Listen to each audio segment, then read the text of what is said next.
Let's face it, there's a lot of noise out there. Today, your business card isn't something you hand out, it's your LinkedIn profile. Being online isn't optional anymore. It's about how you debut, showcase, and stand out for the work you do. Our guest today, Al, makes a strong case for why LinkedIn is that new business card of our time. We also dig into how to use AI the right way, not lazily, not blindly, because AI isn't perfect. And if you're not reading, thinking, and refining this content from AI, you'll get left behind. As AI continues to add and remove jobs, standing out means becoming a thought leader. And that starts with how you show up online. Let's roll right in. Being more comfortable with AI technology. There are a lot of great tools out there that can help you and help you save you time. Um, Everybody's familiar with ChatGPT, but there are other platforms like Prosperity. Um, Google makes one, I believe, Gems or Gemini. And Jasper is great. Claude is another great tool. So a lot of great tools out there, and a lot has serves a lot of different purposes. There's no excuse not to, have a presence on the platform. You can definitely help you with from creating content to optimizing your profile with keywords. These are all things that are at your disposal that basically years ago wasn't heard of. All right, welcome to the Work Sucks, but I Like It podcast. Today we have Al Kushner. He's considered an authoritative figure on LinkedIn, got over 30 years experience working with Fortune 500 companies. He's the author of the best-selling book, The AI LinkedIn Advantage: Unleash the Power of AI and Dominate the Competition. He even hosts his own podcast show, AI Authority Edge, and has even appeared on CNN and the Today Show for the work he does. Al, welcome to the show. Thanks, Tony. Glad to be here. Awesome. So, Al, can you define for us what work is to you, what it means to you today? What work means to me? I don't know. I mean, it's really hard to say about work because I enjoy it so much. I don't even think of it as work. I just think of it as something that I love to do. And if you love to do what you love to do, you don't think of it as work. It's not a 9 to 5 job. It's a pleasure. Some people can say that. I would say, even some of the actors out there, like George Clooney, he works, but, he doesn't have to, but he enjoys it. So if you enjoy what you're doing, it's not work. No, I love that. So, how did you get into this work? I can't imagine, or maybe it was you picked this path and it was the right thing for you. Were you doing something before that sucked and then got you into this AI and LinkedIn kind of combo? I would say that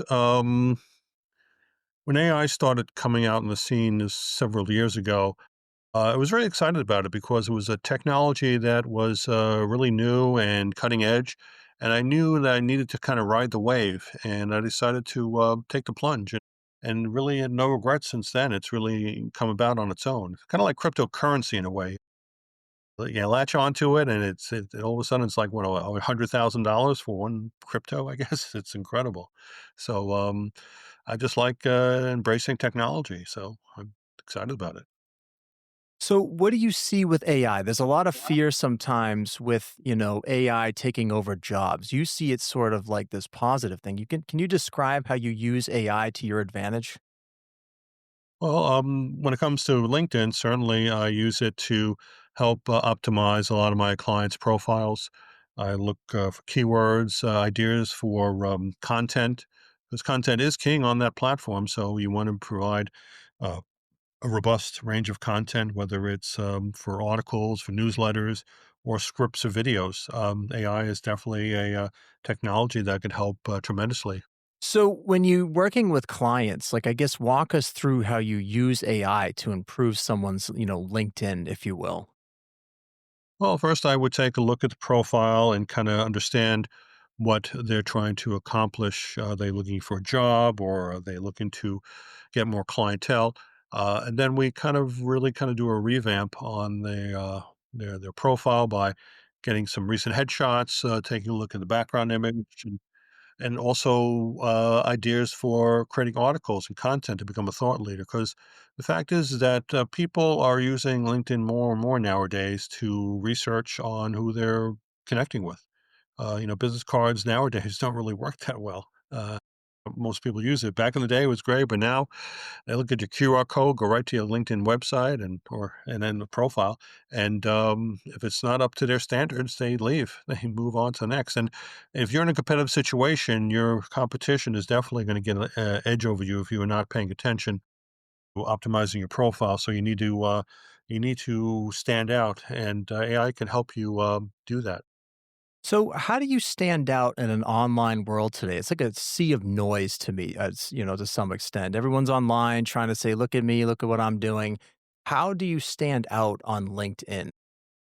Well, to stand out, I'd say, is become a thought leader. And what I've done is I created a book on the topic, and I also created a podcast. It also established yourself as a thought leader.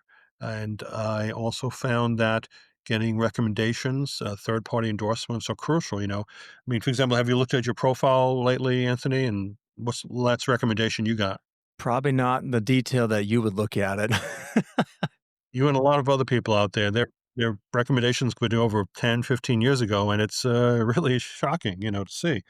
But, that's something that is crucial, when looking at profiles, because people wanna work with people you know, that were endorsed by others, I mean, that's what it is. They wanna know that they are who they say they are, A lot of people, I mean, I get on all the time, um, people trying to connect with me who's trying to sell me something, and as soon as I look at the profile, I see, yeah, no recommendations. I don't even give them a second look. I just, decline it, and that's really what they're gonna judge you on, so you really need to look at that, as well as the groups that you're part of on LinkedIn, and if you had any recent articles. I mean, this is all part of LinkedIn 101. You need to get this in order for you to do any kind of outreach to make a establish yourself as a thought leader. So that's interesting. So with recommendations, I just think of like, ratings sometimes. And when I give a rating on a product or service, there's so many factors involved, right? If I'm feeling good, if I'm feeling bad, I mean, I could give a 1 star, a 5 star. What is a good recommendation that you see that you encourage for people to write? Like, what are we looking for when we see a good recommendation? Well, for example, let's say you were a guest on a podcast, for example, and the host was very cordial and very informative. And this is something that you would share your experience with. And I would write a recommendation for the host saying that it was great to connect, and the value that I got from it was tremendous. And that's the ideal time is to strike, is when they are most satisfied with your service. So that's when you do that. And it doesn't take a lot, ask for some kind words. I mean, that's all it takes. And in fact, I make it easy for people. I provide them with the kind words. So they have no excuse saying, "Oh, I can't think of anything. I don't know what to say."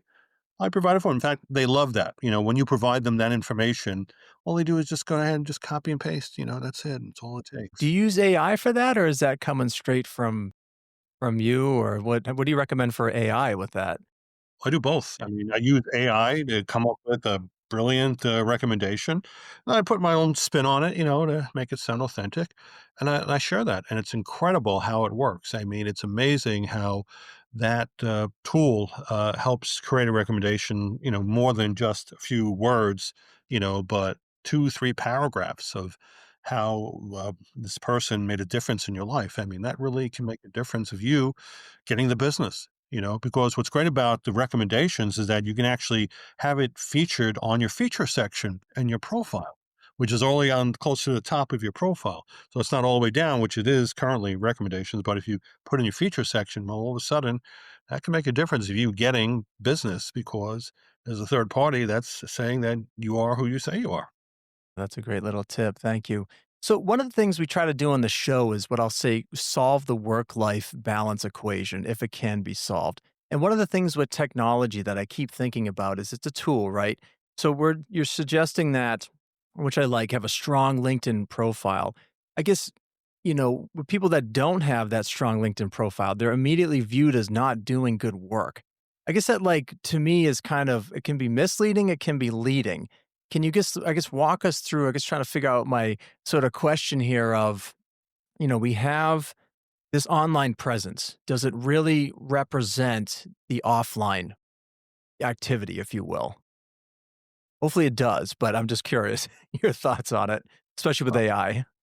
Well, I guess it depends on the situation. I mean, if you're applying for a job, and a lot of times the employer is going to look at your LinkedIn profile. I mean, that's simply put. You think he's not, but guess what? You're wrong because all the other job applicants are all having LinkedIn profiles. If you don't have one or haven't updated, well, guess what? You're not going to get that job. It's simply put. Or you're trying to compete with a business, okay, and you're trying to get that business, or maybe there's a speaking engagement or something, and you're trying to get that opportunity to speak. The first thing the event planner is going to do is going to look at your profile. And if it's not up to standards, it doesn't have the recommendations, it doesn't have articles, you're going to not get considered at all. And so, does it make a difference? Yeah, nowadays, maybe 20 years ago, no. I mean, that was it. But this is the future, and you have to get with it or get fall behind. So, when you try to balance the activity online, what would you say you devote for a percentage of your day to like doing these online activities versus these sort of offline activities? Percentage a day, maybe 5 or 10%, I would say, for the most part. A lot of it is scheduling in advance, so I schedule posts in advance. Usually, I do it on the weekend where I can do all my creative juices flowing, so I create articles, scripts of videos, and then during the week, I just kind of, as soon as it posts, I look for any replies or responses, and I reply back to those individuals. So I keep active that way to see whether or not it's resonating well with my readers. Because I have newsletters that go out every week. I do about 5 different newsletters, and I usually create those newsletters on the weekend and usually in advance, so it's already done for me. So it's not a type of, platform you have to be 24/7 on just to get any kind of, traction. It just you can schedule in advance and just, be there on optimal times. Usually, it's Tuesday through Thursdays. I think the optimal times are in the mornings, and that's when most people are active on that platform. Yeah, that's super cool. So, one of the things we talk about in the show, Al, is that success is not good luck, it's good skills. What is a skill that you would recommend to the listeners for, again, using online, I guess, to their advantage? Is to be more comfortable with AI technology. There are a lot of great tools out there that can help you and help you save you time.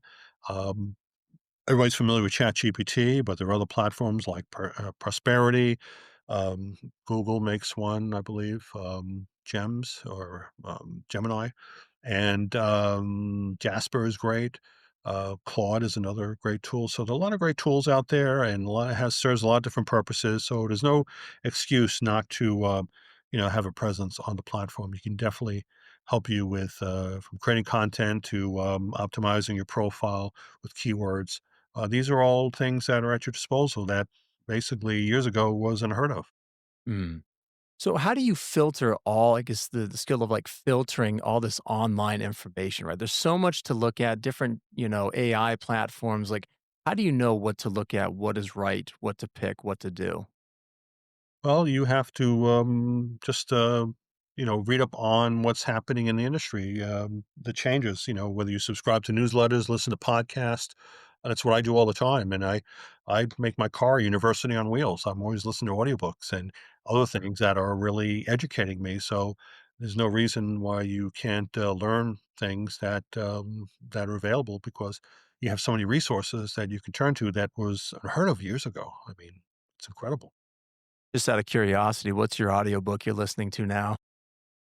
The audiobook. Damn. It's a lot of podcasts. Mostly I listen to a lot of nonfiction books. I like Zig Ziglar. I like Tony Robbins. Uh, Motivational ones have been really helping me, inspire me. So I always turn back to that. And it's surprising that I always find new nuggets of information, even though I've listened to them several times over. But it's always keep me motivated. So Zig Ziglar says this awesome thing that I love as well. It's like you can get everything in life that you want if you help enough other people get what they want. How do you see, Al, your service through AI and LinkedIn to help others get what they want? You mentioned like a job and things like that and promotion. So if you were to summarize kind of the book for us, what is the key takeaway that you want readers to walk away with? I would say that you should take a look at your LinkedIn profile more seriously, especially if you're in a competitive situation, and make yourself available to the tools that are out there that can help you to optimize your profile. to be found on the platform because it is a search engine for the most part. So if you're in the service industry, your profile should be found. And by using my book, it can help you develop the keywords to be found. We develop an idea for a newsletter to make you a thought leader on the platform. That's going to help you dominate the competition. That's really what my book is about, is to help you be better than anyone out there. And that's really what I find most people love about it, because it really makes a difference in their lives that they never thought about, that LinkedIn could be a great prospecting tool, a great resource, and it's really underutilized for the most part. So that help people make a difference in their lives. One of the things that I find challenging with myself, right, including myself, is that when I'm online, we going down these rabbit holes, right, of scrolling and looking at things. How do you combat that? How do you look at going on LinkedIn and I guess what I call being effective, being efficient? Do you catch yourself sometimes like kind of doom scrolling on things or just going down these rabbit holes or Well, yeah, certainly the videos that are available are uh, certainly enticing for the most part, and I find that you really need to set a time aside for that purpose. If you're going to go and be on the platform, set a timer for yourself how long you want to be on it. I find other platforms, it's a time suck. But when I'm on LinkedIn, I just try to be purposeful for what I'm there for. I'm there to, let's say, follow an influencer and reply to their post as soon as they're posting, and I post underneath it so I can get some recognition from their followers. I mean, that's a strategy that I use, and I know exactly when they post, and that's for me strategic. When I post some of my groups that I'm in, and I reply to their questions, I find it also rewarding in a way.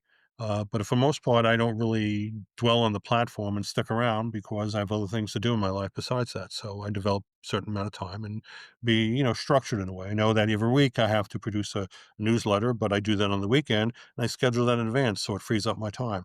AI can actually help free up your time with a lot of creative things, from creating ideas for articles or for newsletters. AI could really be a big time saver right there. that's awesome. Do you have any concerns with people using I guess is there to every positive, I guess you could say there's a negative to something. Is there what are some things that have stood out to you? People are very lazy by nature. They'll just take the information from AI and just post it automatically without even reading it. So it's already unauthentic. You can pretty much find posts that are AI generated by just reading certain sentences, and normally a person wouldn't say that. AI still has a lot of hallucinations going on, and it's really incredible that people don't even think about what they're posting. And it's not just LinkedIn. I mean, I've read recently, even the newspapers are using AI technology to write their articles, and sometimes they'll just leave in the information that it was written by AI, and that's really, it's not really authentic for the most part. So that's the challenge. I think people are using it, but in a lazy way, and that's not a good thing.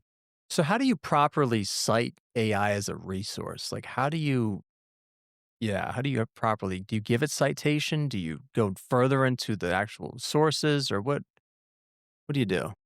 Well, you just use it as a tool for information and such, and you can use it from a variety of different sources. And then you have to fact check that because AI doesn't exactly do that for you. So you need to do that, and then you clean it up with another tool called Grammarly, which helps you to make it more polished. And at that point, you can go ahead and post and share it, and you'll find that people are more receptive to articles that are authentic and not AI generated. So, what are your thoughts? I'm going to kind of change the topic here. And I just am curious because, I hear technology, improving our lives. It certainly has. But we see this phenomena of burnout, right? And quiet quitting and things. What are your thoughts from an AI perspective? Why people are potentially burning out today? With all these tools available to them, all these opportunities, why are we seeing burnout? I think people are getting overwhelmed by all this, and they're fearful, and they're trying to do everything all at once. And this is not a sprint; it's a kind of a marathon. You need to really be in for the long run, and that's really what you have to look at it as. What time you're going to set aside for that. And you can develop a discipline to do that by just structuring your schedule that makes you more effective. Some people are great in the morning. I'm a more of a morning person, and I wake up 5 a.m. and I can do a lot of things before 8 o'clock. Other people are, burn the midnight candle. They like to sleep late and work till late hours. Maybe that's best for them. So you got to find an area that works best for you, and then use your most creative time at that point to avoid burnout, so you don't have to worry about these issues coming about. Hmm. So what are some activities that you do? Just curious, outside of this work, if you will. What's kind of the life part of this work-life balance equation for you? Like what kind of things where you take your mind off AI, off LinkedIn, to balance it all? Just get on the treadmill and, do walking, climbing, and listen to podcasts and audiobooks, and kinda zone out, So for me, it's just, and I come up with ideas during that time period. An hour, on a treadmill is just, amazing how your mind and whether listen to podcasts or music, it just clears your thoughts, and it's like a de-cleanse, because you gotta incorporate exercise in the way to deal with stress. I mean, that's simply put. You can't keep on, keeping on. And you got to avoid all these stimulants, from caffeine to cigarettes. That's not going to help you achieve your goals. You're not going to be fit because you have to be, a fit mind and a fit body. That all goes together. And if you're not doing that, then you're going to find yourself achieving that. I mean, it's amazing how much people drink coffee and tea nowadays, all caffeinated stuff, and are stressed out and that doesn't leave you with a good night's sleep. It robs you of a good night's sleep. So there you go. I mean, just eliminate that from your system. Go with protein shakes, fruit juices, things that are natural. I think will help your body and clear your mind. So I'm definitely guilty of drinking coffee or matcha in the morning just because I love the taste, but I just have 1 cup and I'm done. I take it you don't drink anything at all then? No, I don't drink caffeine at all. Period. In fact, I even wrote a book on that topic. So Oh, wow. because I know how Okay. crazy it is, but yeah, I just look at things, do exercise, eat healthy, and just avoid the stimulants and such, and you'll find you'll be more creative, and you'll sleep better, and you'll feel better too. And that's really what it's all about. And I'm very happy that I follow that lifestyle. Oh, that's awesome. So, Al, when you look forward for the next chapter of your kind of work here, I mean, technology is always evolving, right? Computers and everything else. Where do you see your sort of work going towards? Probably my next book, because AI is always changing, and I need to keep up with those changes. So I would expect next year I'll have another book out dealing with AI technology. And I think it's great because we're in an era, a time period that you have access to those type of tools, which are incredible. I mean, it's amazing that what you can find on there. And I think the whole platform is going to change in terms of how you're doing searches. You can use AI to do searches for you. You can have AI as your consultant. Just imagine you have a team of consultants at your disposal, of advisors. I created that for myself that I use whenever I want. As we mentioned, Zig Ziglar. Well, guess what? He's one of my advisors. Okay, because I have all his information in AI, and I can ask him a question, even though he's not around anymore. But I have his information on tap whenever I need to. Just think about the potential. You can have that and other people out there you respect as influencers, and AI can help you, achieve those results by asking the questions that, are something that only these individuals can answer the right way. So, do you think AI is going to be replacing certain roles that people do today? You mentioned like as a consultant. I mean, should people be worried, I guess? Well, yeah, I think there'll be some job eliminated, but also a lot of jobs created. Nowadays, I think colleges are teaching about prompt engineering, and these big Fortune 500 companies can't get enough of these graduates to, get them on board with these six-figure salaries. So it's credible the opportunity that's nowadays available that wasn't that years ago. So I think it's works both ways. So, sorry, you mentioned prompt engineering. Can you describe more of that, please? Well, it's giving I've never heard of instructions. it. Well, it's giving instructions to, let's say, what you want to ask a AI technology, what you want to accomplish. So, let's say you want to look for potential guests on your program.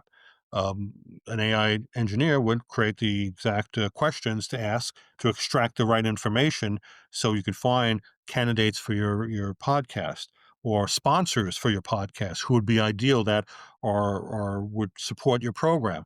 And that's something that a prompt engineer could develop these line of questions and be able to extract the information so it gives you the right answers because AI technology still needs to be have instructions. They can't just think off the bat. So that's where engineers come in and be able to develop a strategy that is what people will be asking for. So that's a growth field, I see. So I want to get a little philosophical, I guess, just because of the AI side. And I guess, I'm not sure if you've given this thought, but we'll just sort of explore it. Does, I guess I'm trying to ask, do you see a difference between free will and determinism? That is, determinism is everything is programmed out. Like I can write AI to be acting like a human being versus, no, human beings are actually different than robots. We have this thing called free will. Do you see AI having free will or no free will? Or is it a blur still? Probably more of a blur, too. I mean, it's Okay. still in infancy, so can't really say what the future looks like. I say that the technology is always evolving, so it's incredible how it has so many uses. So I think one should take advantage of the tools that are available and play with it and see how it could help them grow. And AI is definitely a great tool to use.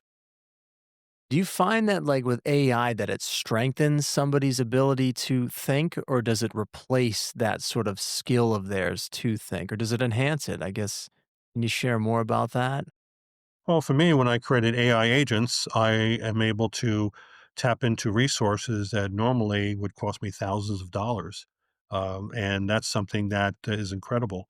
And I have it at my disposal 24/7. So if I have a question, I have a team available that I can reach out to and ask them that, and they'll tell me, what direction to take. And you can't find that anywhere else. So Hmm. for me, it's incredible. So, Al, so as you know, this is the Work Sucks, but I Like It podcast. What is one thing that really sort of, I guess, say, sucks for you right now in the work that you do, and how are you overcoming that? Um, well, I think that for me, it's about not enough hours in a day. And I find that delegating to others is a challenge because I'm such a perfectionist. But I need to let go of that. And that's really my struggle. So I'm slowly, taking the reins and giving to other people and trying to give some trust in little things, not everything, but a little bit of things that help free up my hours of the day so I can become more focused on what I like to do best. Cool. Sorry, when you say people, are we talking actual people or AI? Now I'm trying to kind of Well, both. I mean, both. AI is great for that purpose. A team of advisors, they're available, but there are other people that AI, that are better at certain things like virtual assistants that could help you in other aspects of it. But I feel AI is pretty much at least 70% of what helps me save a lot of time. So I've been really fortunate to have access to that. No, beautiful. So, Al, it's been a pleasure with having you on the show. If listeners of the show want to reach out and improve their LinkedIn profiles, what's the best way to get a hold of you? Follow me on LinkedIn. And also, if they want, they can have access to a free worksheet, a profile optimization worksheet at my website, linkvantage.com/audit. And they can download a free optimization profile worksheet to help you give you some tips on how to optimize your profile on LinkedIn and be able to stand out among the crowd. Awesome. And one more time, what's the name of your book on LinkedIn? I know you got another one in the process. You wrote one on caffeine. What's the current book now? I can go pick it up. The AI LinkedIn Advantage. It's available in print version, ebook, and also audiobook. It's available on Spotify. Check it out. Boom. Awesome. Al, thanks so much for taking your time being on the show today. Appreciate it. Thank you. Appreciate it. Today, trust is built online, and people want to work with people who are endorsed by others. Third party recommendations matter because they signal credibility in a noisy digital world. That's how we're being judged now, whether we like it or not. I love writing reviews for people I work with. So reach out to me if I've worked with you and you want a review for your LinkedIn profile. As we know, success is not good luck, it's good skills. And today, the skill to focus on is how are you using AI to your advantage? Not as a crutch, but as a tool. So don't get left behind, as Al says. Use the tools available to you to amplify the work you already do. I've used AI to help me think through scripts on the show and develop ideas to write about in my books. But remember, as Al puts it, don't just blindly copy AI into your work. Still do the editing and reviewing, as it still requires your own unique perspective and not some deterministic robot machine. Thanks for listening to Work Sucks, but I Like It. I'll see you next time.